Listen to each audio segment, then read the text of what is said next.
Hey everybody, Jeremy here, and this is the NECA Toys 7-inch Christopher Reeve Superman. So I picked this guy up a couple of weeks ago at Toys R Us. That's where he's an exclusive as far as retail stores go. And I was really shocked to have found him because he has been really difficult to track down. It's a hot commodity. But if you do happen to find him in your Toys R Us, expect to pay about $20 for him. So this is a scaled down version of a much larger figure that NECA released some time ago in the quarter scale. So what they did was took all that detail and they shrunk it down to a more affordable and a lot easier to display 7-inch model and released it exclusively inside Toys R Us stores. So let's take a good look at this guy right now.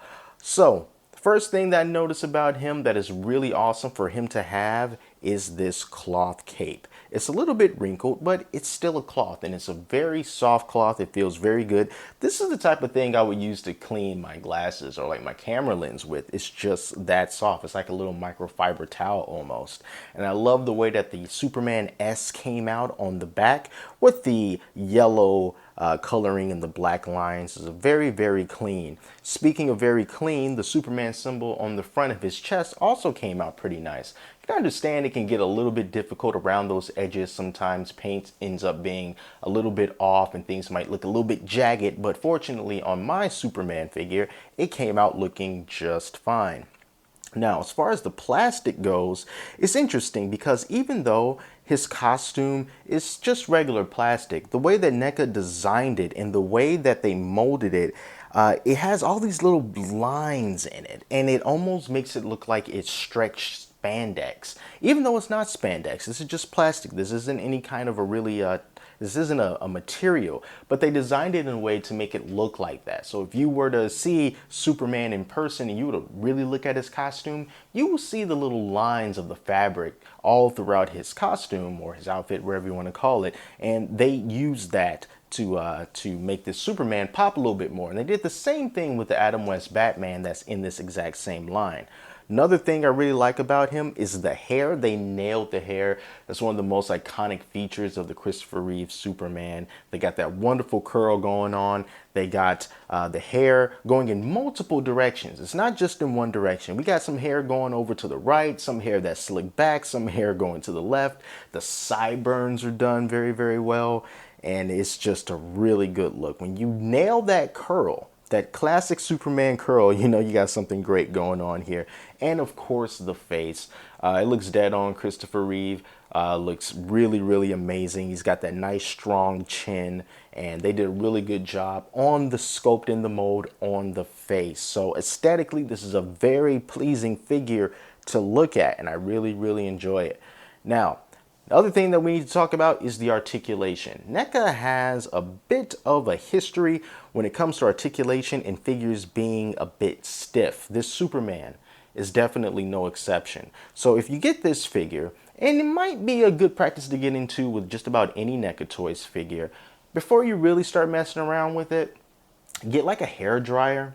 Warm it up a little bit, loosen up those joints so it can be easier to pose, because even though these figures tend to have pretty decent articulation, it tends to be rather stiff. So you can see, like, as I'm trying to move his arms up like that, you can see I'm kind of struggling, and you can hear the plastic just is stretching and it's creaking, and it makes me feel a little bit nervous because I don't want to break the thing.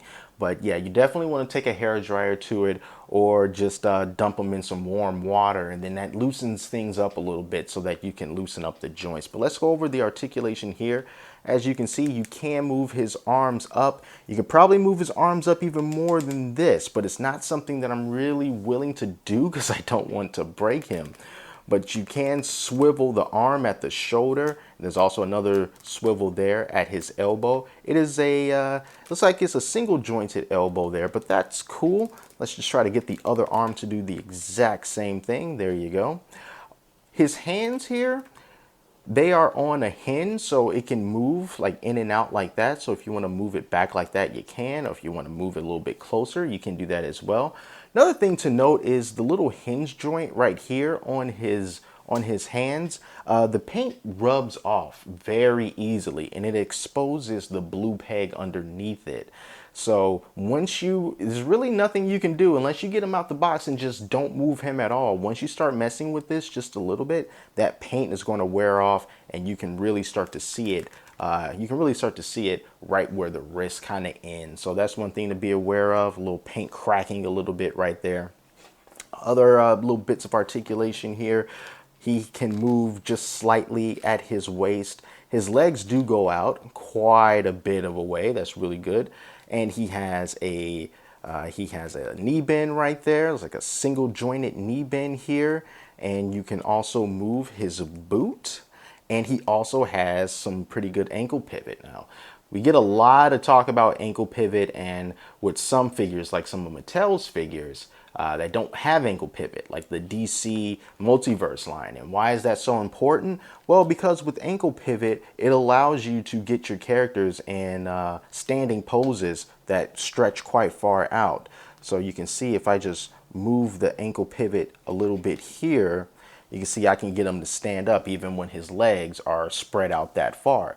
If his ankles were locked in a certain position and I wasn't able to do that, then he would just fall over. But because I can kind of bring it in like that, he's able to stand up. Now, this is not a very good pose that I have him in right now, but you can kind of get the picture of how important the ankle pivot is on these figures. So this Superman also comes with an accessory, two different accessories. Well, it's the same accessory really, but they are hands. He has interchangeable hands, and these are like flying hands here.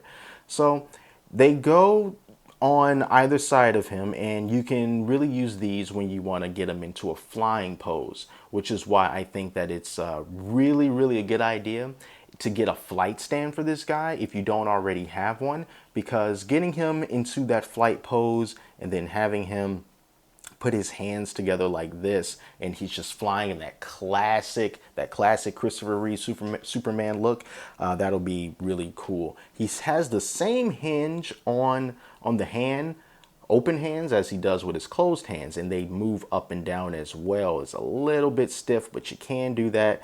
And already, you know, this was amazing. I just moved it up and down one time. This is the only time I've ever done that since I had this figure, and the paint has already rubbed off. It was flesh colored up until I moved the hinge, and now the blue has been exposed. So that's probably going to happen to you. You are going to end up seeing the blue pegs underneath, so that is a flaw. I wish it wasn't like that, but it is how it is. Some head articulation for the good old Superman. Pretty good. You know, he can look up about this far, which is pretty cool because he does have that classic, you know, I'm Superman and what does the sky hold for me today kind of look on his face. And you can move his head down that far. That's a pretty good look for him to look down. And then you can also rock his head to the right, rock his head to the left. That's some pretty good head articulation right there. So I really got to give it to NECA Toys for that. I don't have a flight stand, so what I'll end up posing this guy in is the pose that I had him in when I first started this review, and that's just the whole Superman with his fists sort of placed along his waist, and he's looking, you know, kind of macho in that old school kind of way. Can't really get him into that pose right now. I'm going to have to take a little bit of time, but you saw what the pose was like. So let's just kind of keep him kind of like this. He's flexing. There you go. Look at your muscles, Superman. That's how it works. So there you go. That is the NECA Toys 7-inch Superman for 20 bucks if you can still find him at Toys R Us. I like this figure. I like all three of these that came out, the Batman, the Superman, and the Joker. Out of all three, my favorite is the Joker. Just the uncanny likeness that NECA put into that face is absolutely incredible.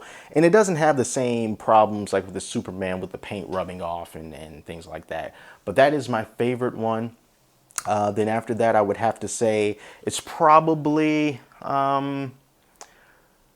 I don't know. It's kind of like a toss-up between the Superman and that Batman. I'm not too sure which one I like the best. But they are all really great figures to have. And consider yourself especially lucky if you manage to find them all three in stores. So yeah, if you can, you have this figure, get a flight stand. That way you can have him like in that cool pose where his legs are pretty close together, but you can have one foot kind of off the ground and the toe pointing down like this. And you can kind of have his arm facing upward. I don't want to break him, but you know what I'm saying. He's got his arm up like that and he can be flying. So yeah, this figure is a bit stiff. Be prepared to work that out so you don't break him. But once you get him into the pose that you want, he is going to look good on your display. So that is all, folks, and thank you so much for watching. Stay tuned for more reviews in the future. Got some rather special things coming up very, very soon as far as figure reviews go. Should be interesting, so keep an eye out for that. Please subscribe if you haven't already and you would like to see those videos. And until next time, I'm Jeremy, and I will talk to you later.